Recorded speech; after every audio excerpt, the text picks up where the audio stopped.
Today, we're going to talk about your comfort zone and getting comfortable being uncomfortable.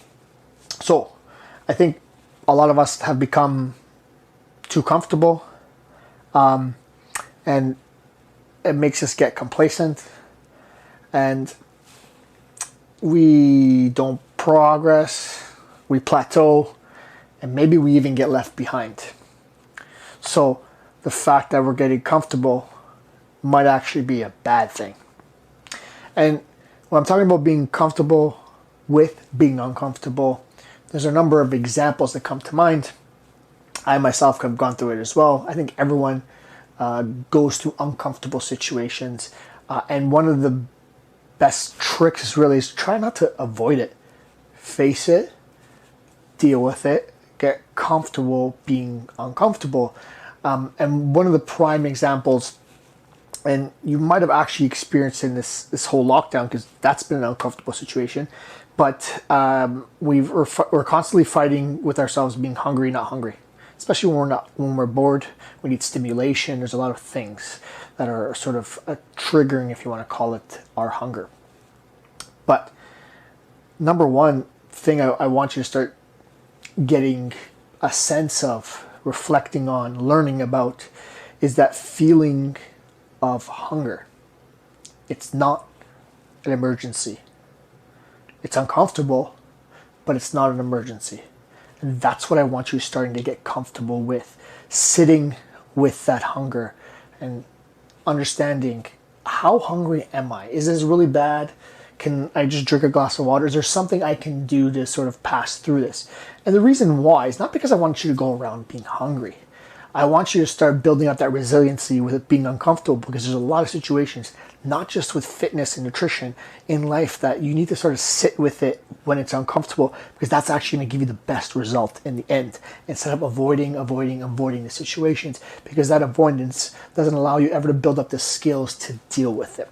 Now, if I'm going back to nutrition and being comfortable with being uncomfortable, in general, that sense, I want you to think about the different feelings. I want you to start to really understand, like, what does it feel like when I'm hungry? Like, what are the sensations I'm feeling? And if I had to rate that out of 10, 10 being like, I'm absolutely famished, it's been a week since I've eaten, and 1 being like, I just ate, and where do you fall along that line? Technically, when you're eating, you actually want to just eliminate the feeling of hunger. You're not trying to get to full. You're just trying to eliminate the feeling of hunger. And again, hunger is not an emergency, but when it's time to eat and when you realize, okay, now it's time to eat, you're not trying to eat to feel full. You're trying to eat until you're no longer hungry. So you're sort of getting rid of the uncomfortable feeling about hunger, but you're not creating another uncomfortable situation where you're over full. So I really want you to get a sense of what different feelings of comfortableness and hunger in relation to your bodily sensations. Now, I also want you to get a sense of when you haven't eaten enough, when it's time to eat, when you've eaten, and what that sort of difference, that variance might be.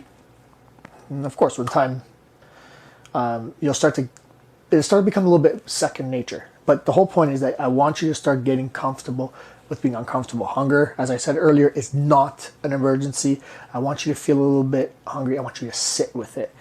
Part of body fat loss is sometimes not feeling satiated, in a sense. Like, you're going to be a little bit hungry because your body's hungry, and instead of getting food, it's using the fat on your body as a fuel source. So there's that. But one of my habits for fat loss is eating until 80% full, getting that sense, sitting with your hunger, and engaging your hunger instead of avoiding it.